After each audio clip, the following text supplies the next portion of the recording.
करायची आहे, कारण शिवरायांच्या इतिहासाची मोडतोड करण्याचं कारण काय असं म्हणत संजय राऊतांनी सवाल उपस्थित केलाय। धीरेंद्र शास्त्रींच्या वक्तव्यावरून संजय राऊतांची सरकारवर ही टीका आहे। 4 मुलं जन्माला घाला म्हणता आणि स्वतः लग्न केलं नाही असं देखील राऊतांनी म्हटलंय। एक मूल भारतीय सैन्यात पाठवा असं बाबा काही का नाही बोलले असं देखील राऊतांनी म्हटलेलं आहे। अशा बुवा आणि महाराजांना आणून छत्रपती शिवरायांची इतिहासाची मोडतोड करण्याचं कारण काय?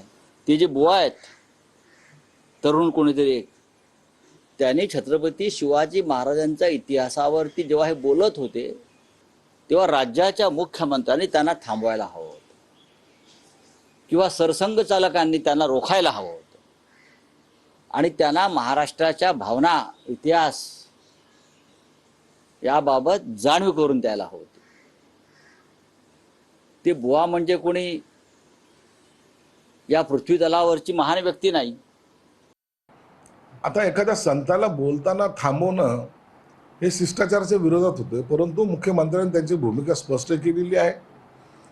त्यांनी कोणत्याही प्रकारचं बागेश्वर बाबाच्या स्टेटमेंटला कुठेही पाठिंबा किंवा त्याची सहमती दर्शवलेली नाही आहे आणि इतिहासाबद्दल त्यांचं काय असलेलं ज्ञान आहे ते त्यांनी तिथं मांडलेलं सुद्धा आहे।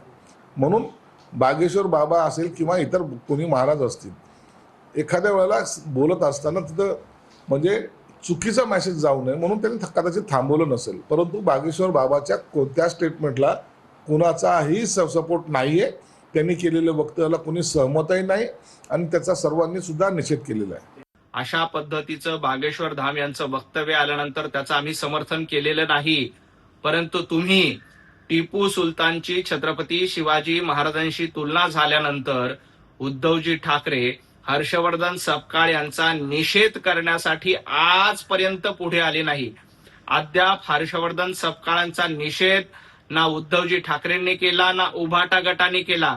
तेव्हा छत्रपती शिवाजी महाराजांचा अपमान झाला नव्हता का? त्याबद्दल तुम्ही चकार शब्दाने बोलत नाहीत। तुम्हाला औरंगजेबाचा उदो करण्याबद्दल धन्यता वाटते, त्याचा विचार करायला पाहिजे।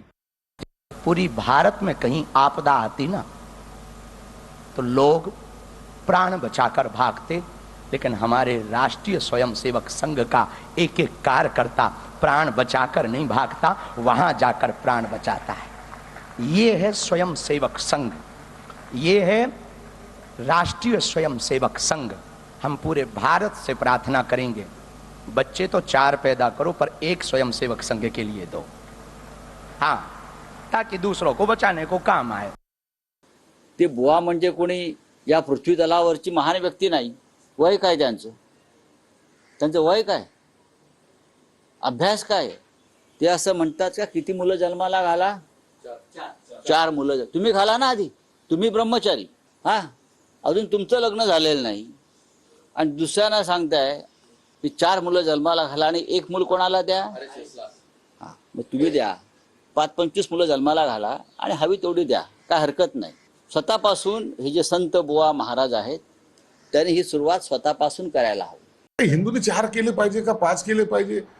2च्या वर मुलं झाले तर त्यांना नोकऱ्या मिळत नाहीत। मग आता ही अडचण आता बागेश्वर बाबा दूर करणार आहे का?